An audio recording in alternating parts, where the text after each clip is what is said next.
everyone, this is our boat, Irreversible, a Westerly Longbow 31. Let me show you around. This boat has two cabins, a forecabin and the main cabin, which are the saloon and the galley. The height here is 1.80 centimeters and it's 2.90 centimeters wide, which is huge for me because I'm just 1.60 centimeters tall. In the aft there are two beds.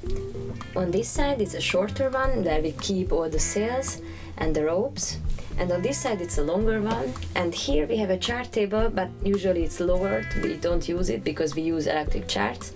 And also this is the best bed in the boat, very comfortable when we are making way, perfect seabed. And we call it the doghouse. This is the salon, our favorite spot, where we have a big dining table. We can make it even bigger when we have guests. And by the way, all the lights are LED, and in the evening we can make the place really atmospheric. It feels like we are in a living room. This is my favorite spot and my favorite pillow. It's the best place to be.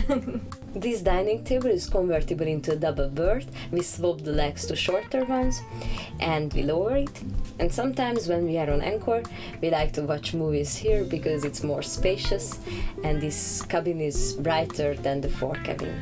This is the place where we keep all of our stuff.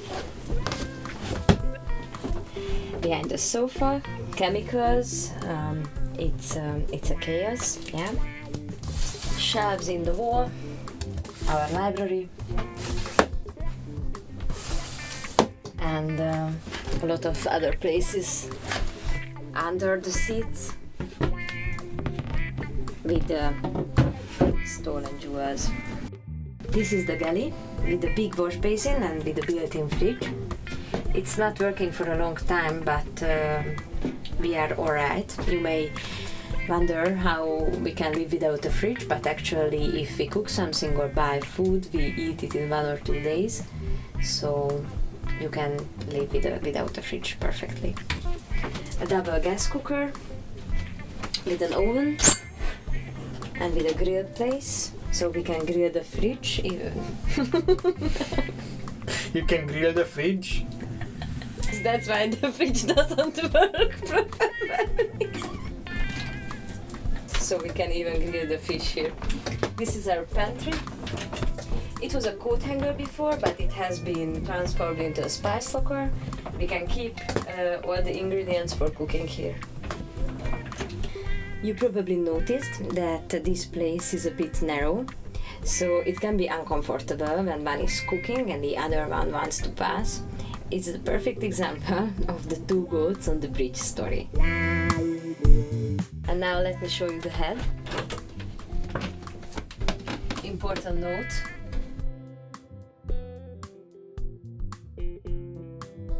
We have a Lavak vacuum toilet, a shelf in the wall,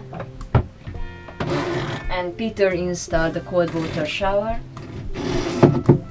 We can pump out the drain. And if we want to have a hot shower, we boil water and we pour the hot water into the sink and we wash ourselves.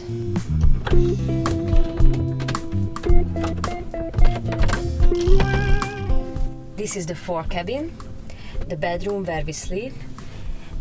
The door has two functions. It's the door of the cabin and it's the door of the closet. This is where we keep our clothes. It's not too big, we cannot hang our shirts, but it's enough. The bed is 1.7 meters long. We are short persons, so it's enough for us actually. The disadvantages of this cabin are that the water tank is underneath the bed, and when it's not full, the water bangs the side of the tank, and that is really loud. And when we are on anchor, the anchor's chain touches anything on the seabed. That sounds like an earthquake here. So probably an aft cabin is a better place to sleep because the stern moves less than the bow and it's less noisy.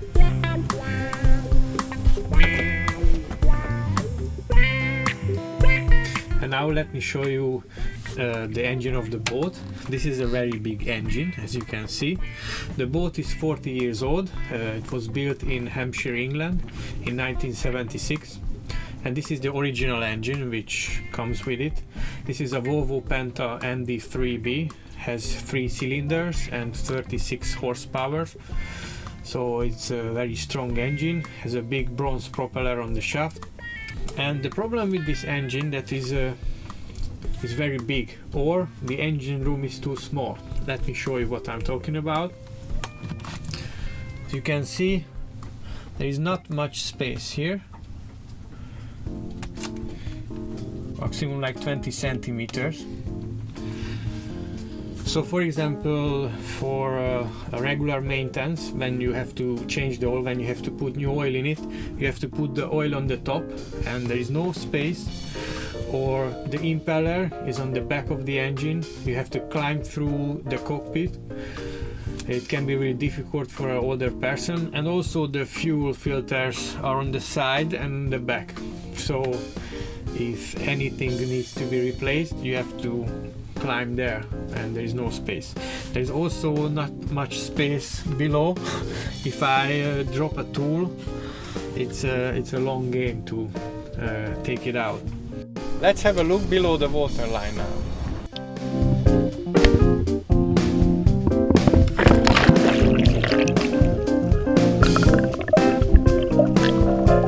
The boat is 4.2 tons with an iron fin keel, which is 1.8 tons and has a big iron rudder on the half skag. Irreversible barely drifts sideways, so she has a very good sailing performance. The steering zone is very wide, so a second person has to sit front of it, cannot sit here, because the main sheet traveler, the main sheet and the wind vane ropes are also here, so the whole place is like an obstacle course. Our daily average is 100 miles in 24 hours, so it means the average speed is around 4.2 knots. Our best speed was 7.2, constantly in 30 knots of wind. You have to compromise with this boat. The spray hood is not a factory part of the boat, but it gives you a very good shelter in rough weather. But also when you have to get on the deck, it makes it more difficult because the sidewalks are really narrow. This boat originally has a rolling reef system, which means you roll up the main sheet around the boom. We changed it to slab reefing because in that case we don't have to go out and we can reef the mainsail from the cockpit. We also keep the life raft here because it's much safer. This boat has large cabins, but the walking surface of the deck is less. The shrouds are in the middle of the way of the side deck. Irreversible has plenty of space inside, but to walk the deck is a real challenge. So this is our home, a Westerly Longbow 31, which is ideal for 2 persons, but always depends on the people on board, of course. We met people who live on smaller boats, and we also met people who live on bigger boats. They sail on big budgets, but one thing for sure, if you live on a sailboat, you can't run away from yourself, and you always have to face challenge. Every day is a real challenge.